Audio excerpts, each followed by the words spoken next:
guys, welcome back to Unapologetically Me. I am your host, Brandi, health and communication coach. So I'm grinding solo today, and of course, it's the new year. So what else to talk about besides New Year resolutions? So gonna ask my producer here about his New Year resolutions. Do you have any New Year resolutions? Straight out the gate like that. Well, first of all, Happy New Year. Man, I got a couple. Just I gotta get a little bit back on track with the nutrition stuff. So might need to hit you up on that. Come see me. Yeah. I broke my leg like this time last year, and I've kind of milked that excuse for over a year now. So like I gotta get back to regular scheduled programming with that, and just honestly, just some discipline things with business and the fear and doubt stuff, just trying to get over that, and just kind of taking everything to that next level, just being more focused and more disciplined in pretty much every area of my life. Yeah. Which is pretty not the best approach. Probably should just be, I mean, you're kind of always working on that to a certain degree, so right. I don't know. I do love New Year's though. I like just the fresh start, and I think it's cool to just have these, being able to. Damn it, sorry. Anyway, yeah, I like the new year, and I like having new perspectives, fresh starts, and all that. But just need to tighten up in most of the areas of my life. Yeah, so that's where I'm at with it. Got How you. about you? I feel that. So yeah, I'm not a New Year resolution fan. I'm not even a New Year fan, honestly. And before, I've never been a fan of New Year. Prior to probably like 2 or 3 years ago, I was just like, I hated New Year's because I'm like, it's the same shit, different year. Like, because there was a lot of negativity in my life, I was just a negative person. And so to me, it was just like, why am I going to set goals, or why am I going to be like, oh, it's a new year, like all these great things are going to happen? I'm like, it's not, because that's just not how my life was working at the time, which a lot of that was my fault and on me, because I wasn't doing the things to make my life better. And so I hated New Year's. I didn't ever make New Year resolutions. I never set any goals. And now I still don't like New Year. I don't have a New Year resolution, but it's for a different reason, because now at the point that I'm at, I'm like, I live my life the same every single day. So it doesn't matter if it's a new month, a new year, a new decade. Like, I do the same things every single day. Every single day I'm striving to be better in my life all the way around, just like how you said, I'm striving for personal growth, for my health growth, for my business growth. And so I don't look at the new year as like, oh, okay, it's time for me to like start all over again of all these things I said I was going to do last year that I didn't do. Right. So, I mean, I get the thought behind it, but I also feel like it can set you up for failure, because the new year comes and people are like, I'm going to start working out 5 days a week, and I'm going to stop eating sugar, and I'm going to like only eat healthy food. And it's just all at the same time. Yeah. Just like that. Yeah, that is. And that's just an unrealistic goal to set for yourself. Like, and there's some people, they're the exception. There are some people that can cold turkey stop or start doing something, but they're the exception. They're not the norm. Mm-hmm. And so I'm just like, that's just setting yourself up for failure. And that's why year after year you set the same resolution. Yeah. And then you fail the same. And you might go a little bit longer and a little bit further, but at the end of the day, like, you end up failing. And I think so. I got an email today from this platform that I used to use for my website, and I loved the email. This was the second thing that I heard about this day, or that I saw, because I listened to Darren Daily on Demand. So he has like a 5 to 7 minute podcast every morning about, like, basically it's a kick you in your butt to get you in gear. And so let me rewind a little bit. I didn't set New Year resolutions, but so last year I completed 75 Hard program and phase 1 of the program, which is a mental discipline, mental toughness program by Andy Frisella. And so there was things that I took from that program that I want to incorporate in my life. And it just so happened to be around this time that I was like, I'm going to start doing, because I had already started doing some of them. So like, I wanted to create a morning routine, because that's like something that I've heard over and over and over again last year, is having a morning routine. Like, that sets the tone for your day. And I don't have a routine. It's kind of like very sporadic.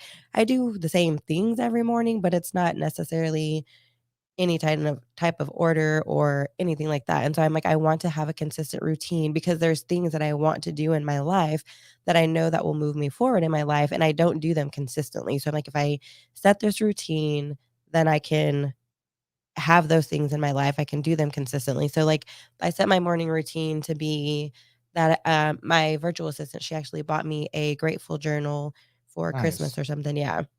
Which was funny because she's like, I didn't even know that you wanted to start doing that. That's cool. So That's yeah, I cool. was like, huh, the universe. Thank you, universe. Yeah. So she bought me a daily gratitude journal. So that was one of my things that I want to start my day off with, a gratitude journal entry, and then at least 10 to 15 minutes of yoga, because during 75 hard, I was doing yoga as my second workout. Smart. That's cool. Oh, and I felt so much better. Like, and now I ended it like, when did I don't know, maybe like August or September was when I completed phase 1, and then I completely quit doing yoga. Mm, And my body is just so tight, like my hips, my back, like everything is super tight. So I wanted to incorporate yoga back in, and only 10 to 15 minutes because I don't love yoga. Like I really hate it, but my body loves it. So I was like, if I can do 10 to 15 minutes, like I still can get that stretching in there and stuff. quick question. Yeah, Did you ever do P90X? I did. Do you Yeah, remember the yoga? It was I like the hated it. hardest one. It Yes, I was like hated the it. hardest one. It was like plyo and the yoga would just kill me. I hate it. And Beachbody has they have the 21 Day Fix Extreme and 21 Day Fix, and she has yoga in that too. And I always skip the yoga days Really? because I was like, like 45 minutes of yoga. That's a I just lot. get irritated. I don't Mhm. feel relaxed. It's I kind of just the get, complete opposite of yeah, what you're going for. exactly. That's So I was pretty like, I'm funny. not doing that. That's funny. But the 10 to 15 minutes, I'm It's good. Like, perfect, right? yeah. Yeah, just like a quick little something. And yeah, so That's doing interesting. that and then reading 10 pages of a personal development or self-help book, which is again something that was part of the program, is to read 10 pages every night. And every time after I finished the program, I was like, oh, I'm going to keep doing this. I absolutely did not, which is crazy because I did it for 75 days straight. Yeah. So you would think, That whole 21 day and you have a habit, right? yeah, you Yeah. would think that I was like, okay, I'm going to keep doing this. But for me, it was because I didn't have to do it. Right. I just didn't do it. Right. Like, even though I wanted to, it wasn't a requirement for my life. And so now I'm making that a requirement in my routine. And all of that takes 30 minutes. Right. When do So you wake up? so that was my other thing, is Yeah. like I'm gonna have to wake up at 5 o'clock Okay. to have time to do that. And it helps me to not have to start my day off with somebody automatically talking to me, because I don't want to talk to you right now. Sound like So someone else on it. I'm like, I don't talk, like just 10:30ish is about when that's Kristen funny. starts using words. I mean, I started a little earlier, but like I have to wake my daughter up and get her ready for school. And like, I just want to be in a peaceful place because that helps set her tone for the day as well. Like if I'm calm and peaceful, like then, which we have a pretty good morning routine that I started this year that has worked really good. So we haven't been rushing out the door like we were last year all the time, like me yelling and screaming at her to get everything together. Mhm. So that has worked really well also. But I just feel like if I can wake up and have some time to myself, then I will just be a better mother when it's time to get her up and get her ready for school. So my plan, which I did today, but I also went to the gym this morning. So I did my routine after I got back. But on days I can't go to the gym, it's to be up at least by no later than 5:30, because I get her up about 6:15.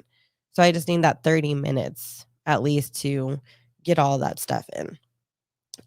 So that's not really a resolution though, because I'm not I don't know. I guess other people might call it a resolution. To me, it's not a resolution because I'm not like, oh, I'm going to start doing all these things. And like, I guess I don't have the same mindset around how people do a resolution. And I don't know. I could be completely wrong. And other people are probably listening and being like, that's absolutely a resolution. I don't Flirting with it. know. So, yeah, I mean, I guess you could call it a resolution if you really wanted to. Anyways, I said all that to say I did set goals for myself.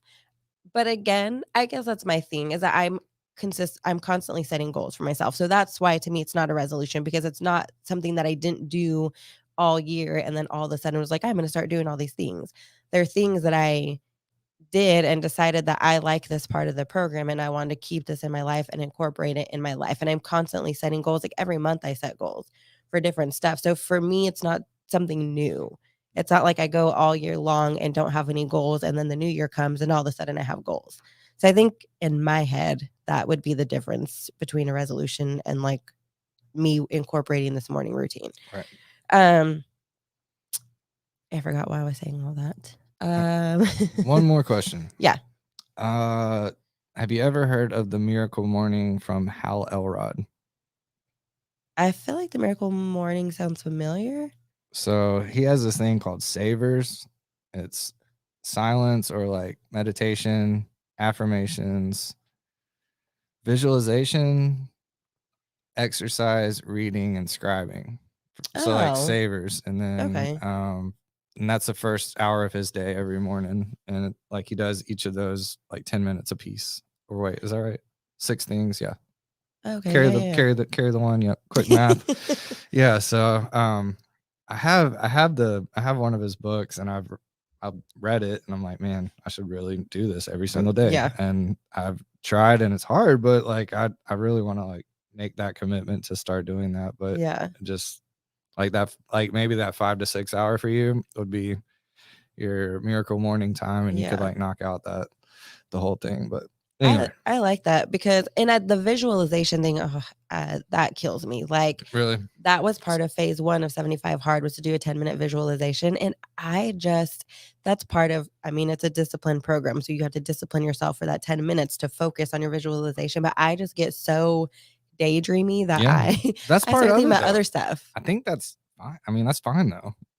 In my opinion, it's part of it. Like maybe that's where your visualization manifestation is taking you to get to, and then you come back and you're like, oh yeah, I should do this. And but part of that daydream probably is part of like what, I don't know, probably what your subconscious and what you're really trying to get to. I don't know. I guess it would depend on the daydream. Like I had that conversation with my brother because I was telling him like I just start daydreaming, and he was like, "Well, the point is that you're supposed to be intentional with the visualization." Okay. So daydreaming is more like you just kind of let your mind wander off until like you might be daydreaming about stuff that you want or Yeah. whatever, but like it's not necessarily intentional. You're not making a conscious effort to think Right. about those things. So I guess that was the difference when Andy explains it for his program. Whoa. Is that Um, different? Is meditation and visualization different, or is that the same thing? I think they're different because I think meditation, you're just trying to sit in the still and the quiet and not think. Got You're you. just trying to be Right. like Oh, centered. that makes more sense. So visualization, you're trying to, and when I was doing my competitions, I would do visualization all the time because I would be visualizing my routine. But it was like when I had to just visualize what I want for my life, it was so hard. Like I would try to think about like the truck that I want. What do I want the inside to look like, the outside to look like? Like, what do I want my book to be about? Like all those different things. And it's like just seemed like I would start thinking about one, and then my mind would wander off to Yeah. randomness. Feel that. So I think it wasn't as intentional sometimes as it should have been. That's fair. But I got this email. So I listened to Darren Daly today, and it just so happened. I don't know if when he started this podcast was the beginning of a different year because it's not 2021 or 2022, but it just happened to fall on the same day that I was thinking about this topic. And so he was talking about just the same stuff about setting goals and stuff like that, and falling off the wagon with them. And so I got this email from this platform that I used to use. And the ladies I don't usually read these emails. I always like just delete them. So for some reason I just happened to read this one today. Again, the universe. I like it. Let's get it. So the topic was 4 problems with revenue goals, which you can really apply to anything. So the 4 problems that she was saying is that it's not tied to any day-to-day behavior. So people will set a revenue goal that they want to make $2 million the next year, or they want to increase their revenue by 50%. And it's like, okay, but like, how does that affect your day-to-day behavior? Like that's like a long-term goal, which is completely fine to have.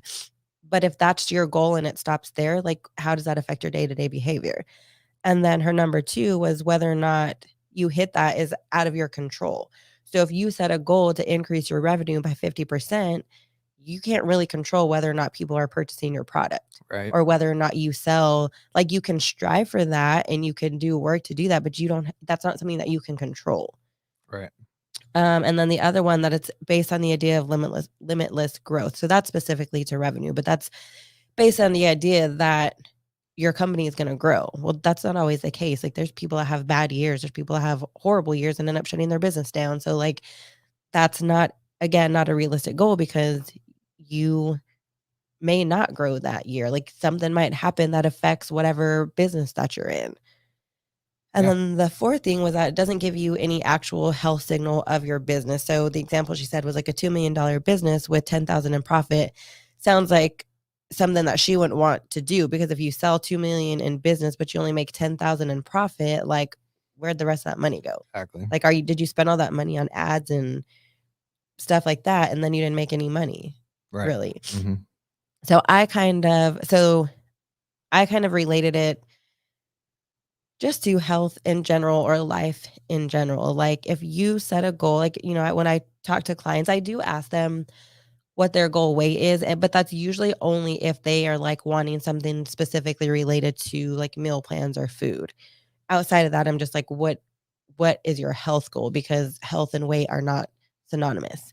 So I don't always ask what their weight goal is, because again, the number on the scale is not, one, tied to any day-to-day behavior. Two, it fluctuates. It's not accurate. There's so many things that can change the weight on your scale, as far as your fat to muscle ratio, as far as are you on your menstrual cycle? Are you stressed out? Like there's so many things that affect the actual weight that it's not an accurate measurement of your health. So I hate to use that anyway. But again, like how does your weight affect your day-to-day behaviors? Like, because you can say, one of the main things, I said this on one of the podcasts before, one of the main things that people say is like, oh, all you have to do is eat less and move more.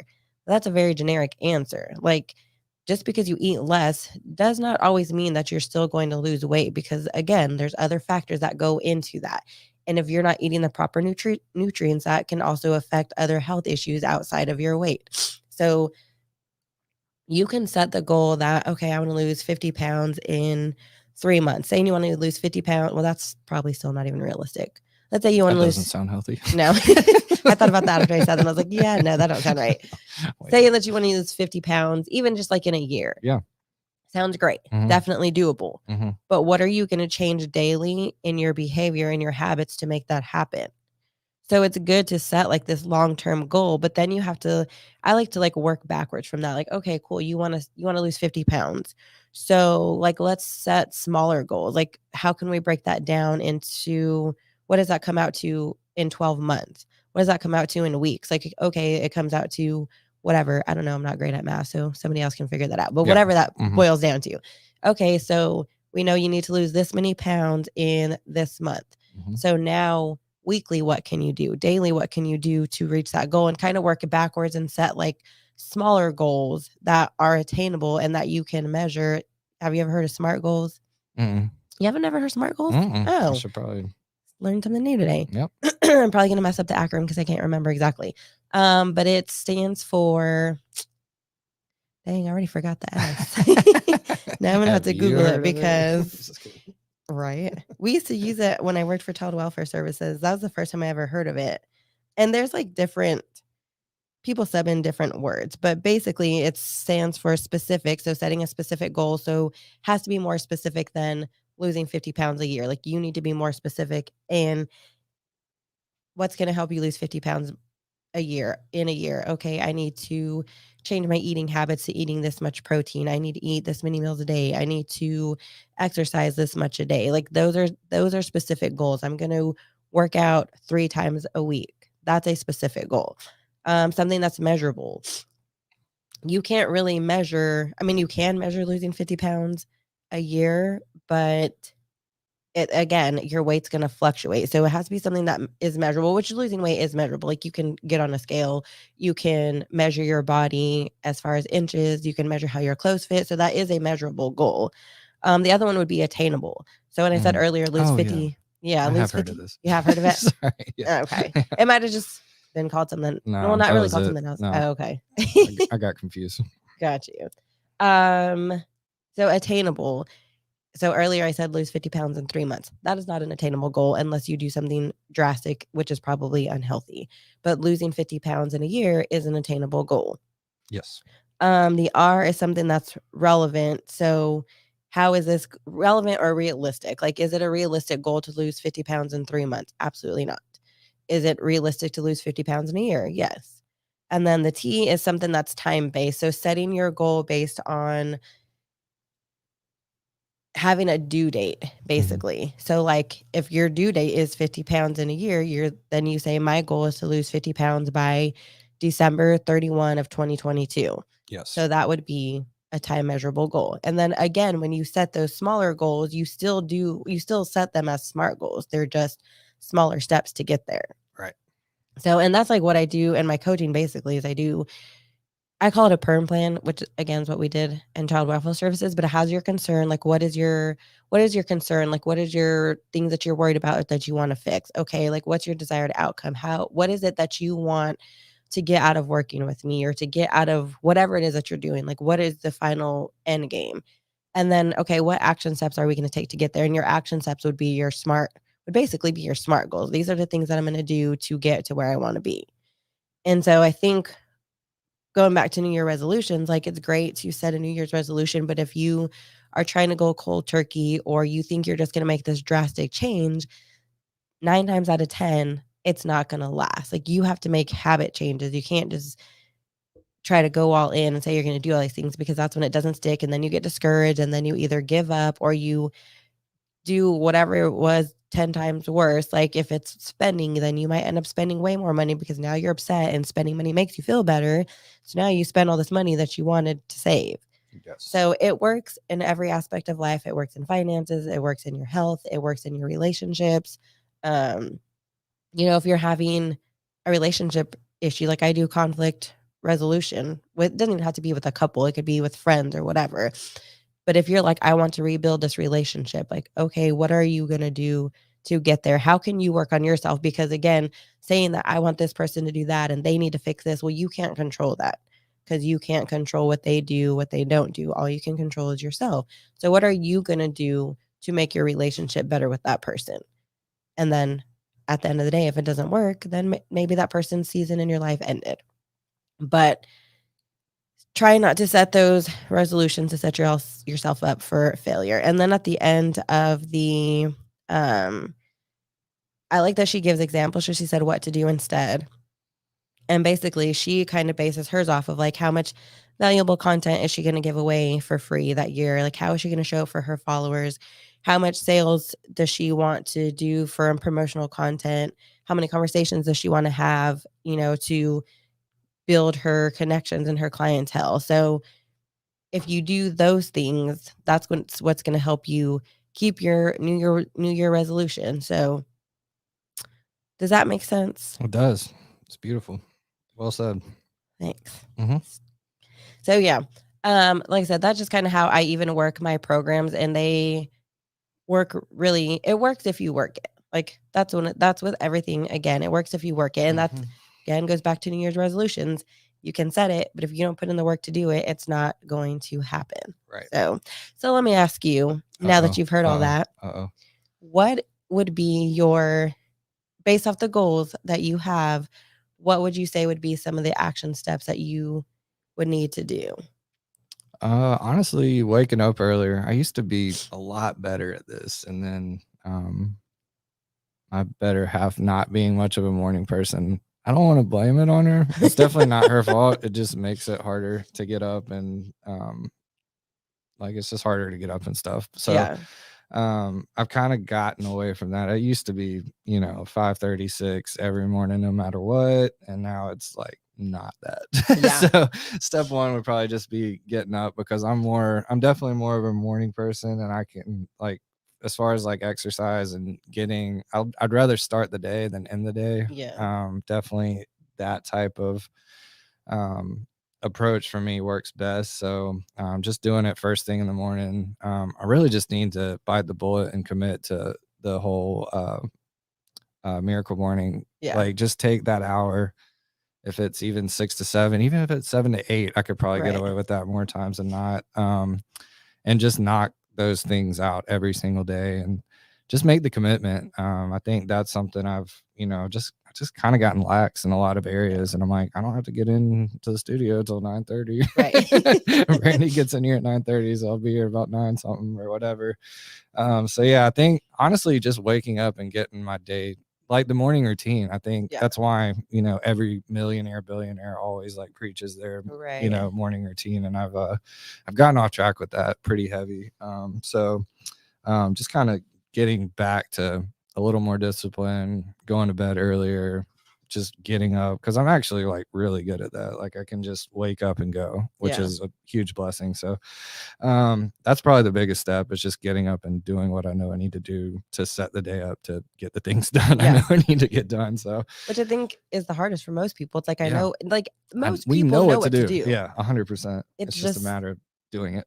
you, It's hard. exactly what I was Work gonna is say. hard. Yeah, it is. And that's the thing. If it wasn't hard, everybody would do it. Exactly. But it's not. And it's sometimes it's frustrating to like, especially just in the health world, to watch people like be sick and be unhealthy. And it's like they know exactly what to do. Like they will even tell me, I know what to do. I just have Yeah. to do it. And I like my business coach, Michael Burt, he talks about like one of the things that he said that stuck out to me last year was like, you have to, I can't remember exactly how I worded it, but basically was making a decision. You have to kill, which was to kill off. Yeah. When you decide to do something, you're killing off any excuse to not do it. Yes. You have to make that decision that this is what I'm going to do no matter what. And that's what I liked about 75 Hard also, because it was, you made a commitment for 75 days to do, I think it was like 6 things.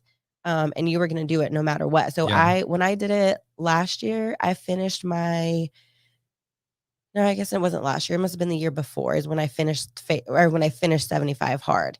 And no, it was February when we had that big snowstorm. It was my last 2 weeks. So one of the things you have to do is a 45-minute workout. Yeah. Oh man, the outdoor ones. Yo. I was doing my 45-minute workout in the ice and the sleet. Really? You have to be outside for 40. That's the thing, is the outside Yes. for 45 minutes. Man, Yes. that's no joke. And but the thing is that it was so, I don't know if that's the right word that I was about to say. I was going to say invigorating. I was about to say, yeah, that's probably it. Okay. Yeah. No, when you started, I was like, yeah, I can see that. And like once you're doing it, you probably feel like a badass. No, exactly. Yeah. Because I just was like, it was like, who else in the world is out here doing this? There's Right. other people, but it's like not very many people, because they would have looked outside and been like, I'm not doing that. I'm not going outside. And so it just, when you know that you're I had one leg at that point. It was really hard. When you're doing something that nobody else is doing or very few people are doing, like that's when you're on top of the world. And that was one of the things that Darren Hardy was talking about today too, is like somebody had left a comment on his podcast and they were talking about how his podcast was for the elitists and how it doesn't benefit basically the average everyday person. And he was just like, in his response, he's like, you're right. Like, he's like, if you want to say we're elitist, I guess you can. He was like, but you're right. This is not for people who want to settle. This is for people that want to go the extra mile and want to put in the work. If you're complacent with your life and you don't want to do anything more with your life, then no, it's not for you. Dang, that's a good response. And yeah. And I was like, yes, I posted that actually I posted the podcast thing on my Instagram, because I was like, everybody needs to hear that, because there are people that are complacent and fine with their life, which is totally cool. Yes. But these people that are doing these podcasts and these millionaires and billionaires, what their information they're providing, like, no, it's not for you, because you're happy where you're at, which is completely fine. But there's some people in the world that aren't happy with where they're at and they do want more. And there's nothing wrong with that. Exactly. So that's well said. So that concludes my venting and my rant on New Year resolutions. If you have one, I'm happy for you. Make it happen. Try to create those SMART goals. If you need help with that, definitely reach out to me, because I can help you create all those SMART goals for yourself. It doesn't really matter what area it's in, because it's literally just creating a plan. So I can definitely help you do that. Until next time, remember that you always have a choice in every single thing that you do. Every single day in life, you have a choice. Boom. Bars today.